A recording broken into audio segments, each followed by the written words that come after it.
Hi, Dan. Welcome to the show. Good morning. Thanks for having me. Yes, so you are a coastal biologist? Yes. Okay, what is that? What do you study? What does that mean?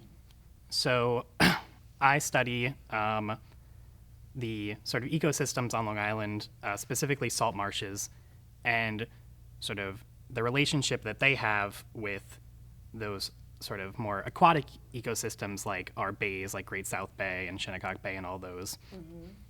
And when you talk about salt marshes, is there a reason why you're focused on them? What intrigues you about them? So I'm interested in this sort of area where the two meet. People have probably, on Long Island, have probably heard a lot about things like harmful algal blooms. Oh, yeah. And sort of the economic impact they've had. Well, they close our beaches. Close our beaches. Starting in 1987, like something like $3.2 million of fisheries lost from scallops. And I'm interested in sort of the role that salt marshes have in mediating those, as well as the interactions that lead to that. Okay, so I have two questions. The I have two interactions answers. that lead to that. Good. So what are the conditions that lead to these algal blooms? So think of this sort of area, including the salt marshes and the bays, as a human body. And the salt marsh is like the digestive system, and the bay is like the body. So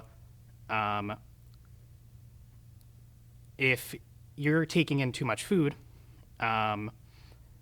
you're gonna put that food in. You're gonna put those the nutrients from the food into your body, and if you're having too much, that's gonna lead to problems, obesity, heart disease, all that kind of stuff.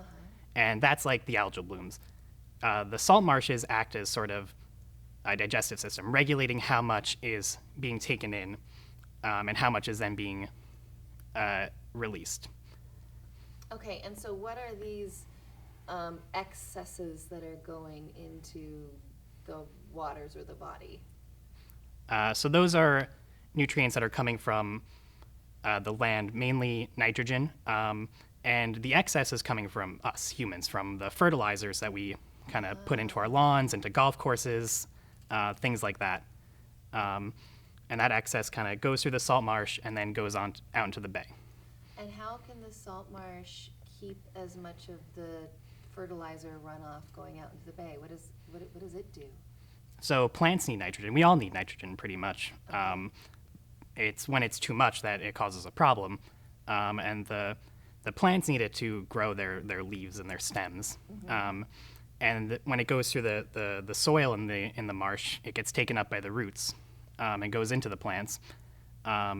But the plants might get too much as well, and that can cause their own set of problems. And so it's important for us to have salt marshes to keep some of this runoff from going into the water. What's the health of our salt marsh situation on Long Island?